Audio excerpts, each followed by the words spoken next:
London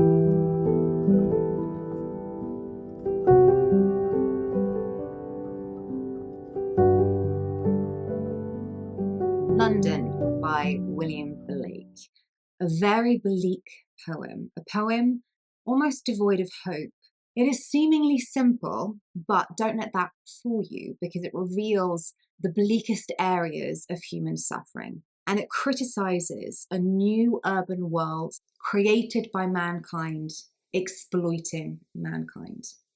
We will read the poem, we will discuss the context of the poem, we will annotate the poem together, discussing both the content and the form and the structure, and we will finally think about the other poems you could compare it to in the poetry anthology. I wander through each charted street, near where the charted Thames does flow, and mark in every face I meet marks of weakness, marks of woe. In every cry of every man, in every infant's cry of fear, in every voice, in every ban, the mind-forged manacles I hear. How the chimney sweepers cry, every blackening church appalls, and the hapless soldier's sigh runs in blood down palace walls. But most through midnight streets I hear how the youthful harlot's curse blasts the newborn infant's tear and blights with plagues the marriage hearse. So, what is this poem about? This poem outlines the corruption and filth witnessed by our first-person narrator. Corruption that includes child labour, the church and the monarchy's exploitation of the people. It essentially criticises the people of power or positions of authority that let London decline into this state. We're going to think a little bit about the context of the poem now, what gave rise to it. There are two key factors we need to consider regarding the contextual backdrop that gave rise to Blake's poem. 5 years before the collection that contained London was published was the French Revolution in 1789. Now, Blake had similar beliefs and a similar ideology to Shelley, was anti-monarchy, and he would have been very hopeful and optimistic about the French Revolution, which involved the less fortunate, disaffected in society rising up and overthrowing the monarchy or the most powerful, privileged and wealthy in society. And in this year, 1789, Blake published his Songs of Innocence, which was a collection of beautifully illustrated poems, which are naive, mystical, and full of childhood innocence.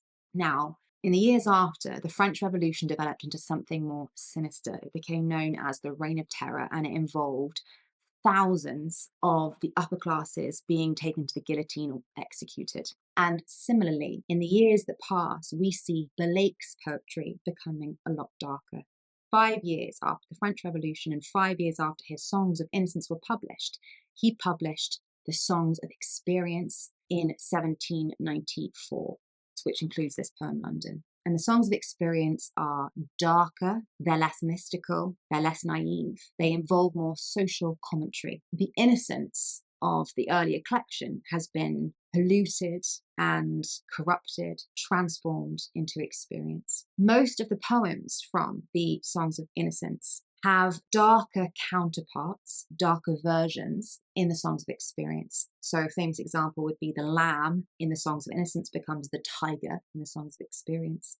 London, however, doesn't have a lighter counterpart in Songs of Innocence. London stands on its own. And we need to bear in mind it was written at a time of political unrest, disillusionment, and upheaval. The other key contextual factor to consider is the Industrial Revolution. Blake was writing at a time he perhaps would have seen as the plague of urbanization. You had people swarming from the countryside to the cities to find work.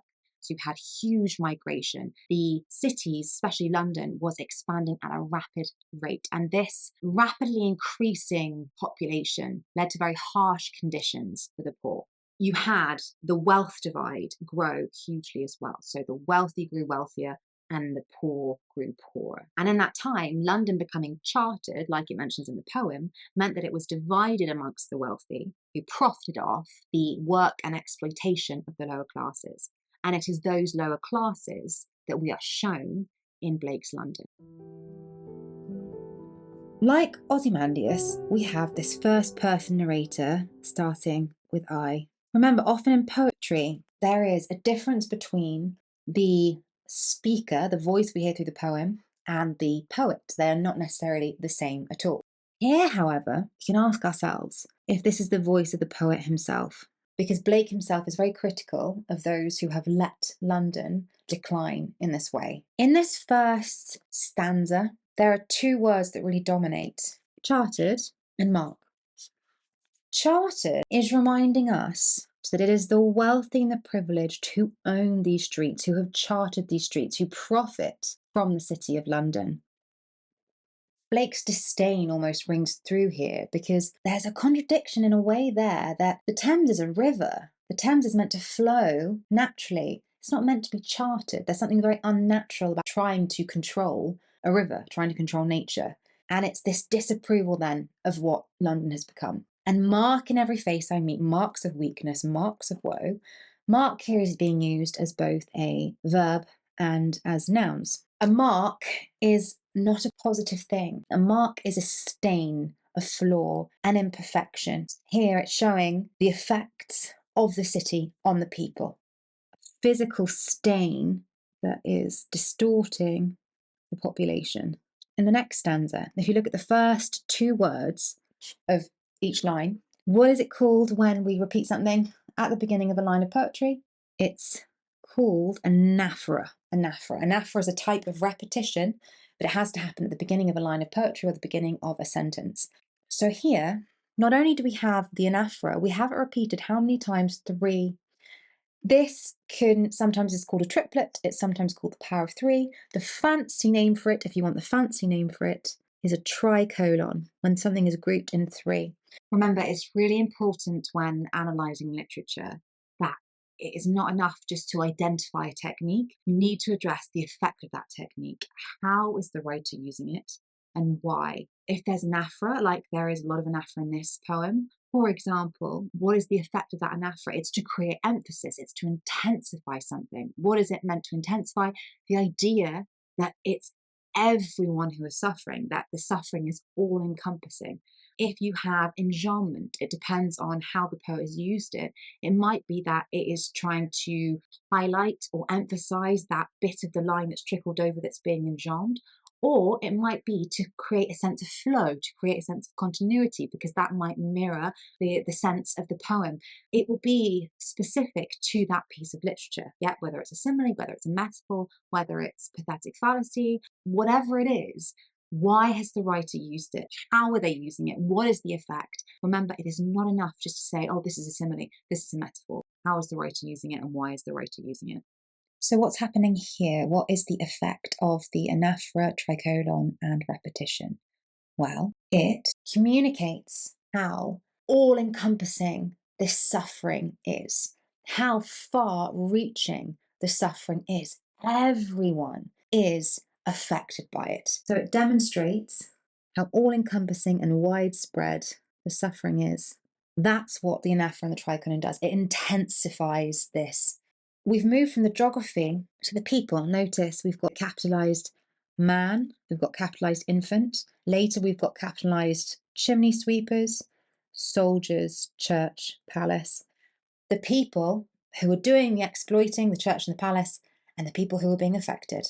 The chimney sweepers, the soldiers, the infants, the people. The mind-forged manacles I hear. This is a metaphor. Manacles are chains. So this metaphor highlights how the minds are being enslaved as well as the bodies.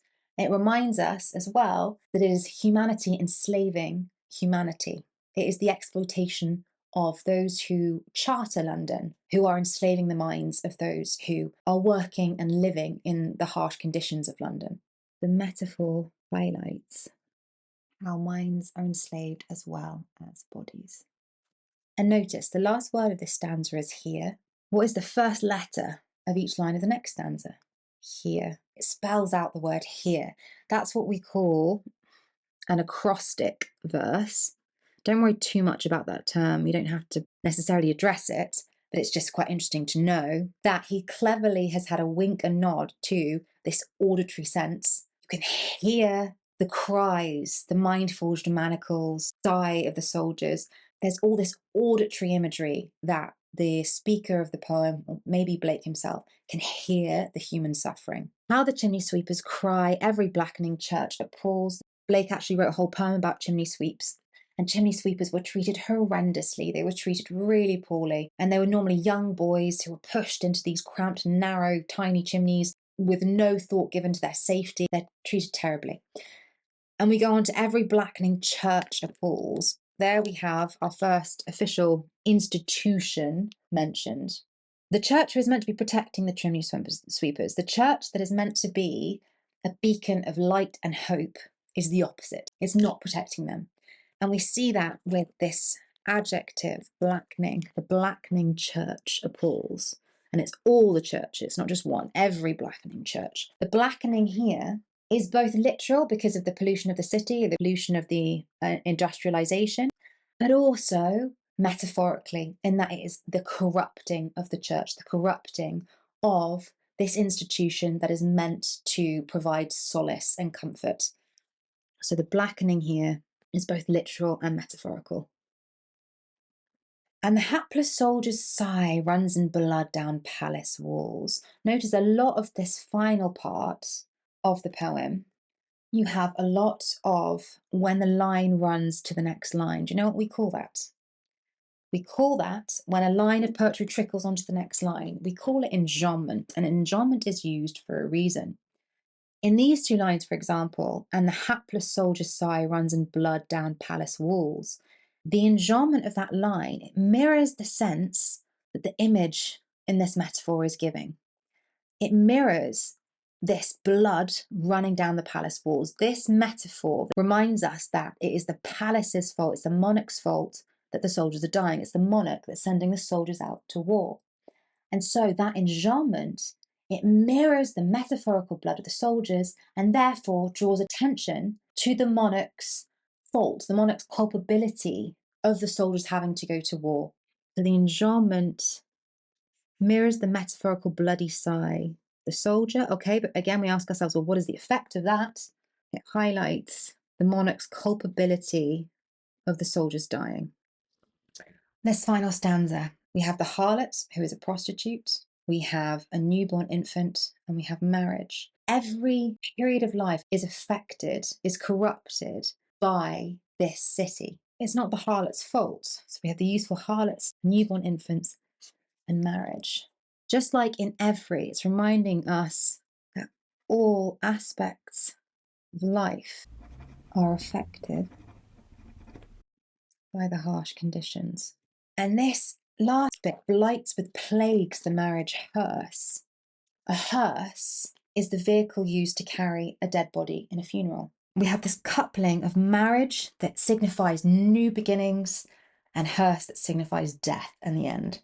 So this juxtaposition of new life and death. It is another reminder, just like with this, harlots, newborns, marriage, hearse, that all are threatened. Every period of life, every aspect of life is threatened by the misuse of power. What is the structure of this poem? Remember, it's always important to look at the structure because the structure helps shape the meaning or contributes to the meaning or mirrors some aspects of the poem. This poem is arranged into 4 stanzas, 4 quatrains, and it has an alternating rhyming scheme.